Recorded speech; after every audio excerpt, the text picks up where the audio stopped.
Hello viewers, ఈరోజు recipe మునగాకు పచ్చడి. ముందుగా మునగాకుని శుభ్రంగా వాష్ చేసుకోండి.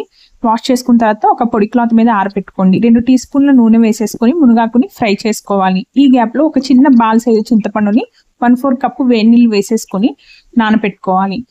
మునగాకు వేయించుకున్న దాన్ని సైడ్ పెట్టేసుకోండి. ఇప్పుడు 1 టీ స్పూను పచ్చిశనగపప్పు, 1 టీ స్పూన్ మినపప్పు, 1 టీ స్పూన్ కందిపప్పు వాటిని వేయించుకొని సైడ్ పెట్టుకోండి.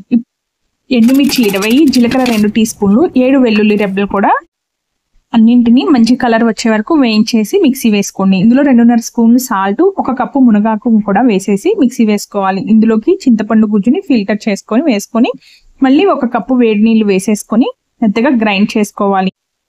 1/2 కప్పు నూనె వేసుకోవాలి. ఆవాలు, జీలకర్ర, వెల్లుల్లి రెబ్బలు, ఎండుమిర్చి, 1 టీ స్పూన్ మెంతులు, 1 టీ స్పూన్ పసుపు, కరివేపాకు వేసేసుకొని ఈ పికిల్ని కూడా వేసేసుకొని 2 నిమిషాల పాటు ఉడికించండి. Thank you for watching.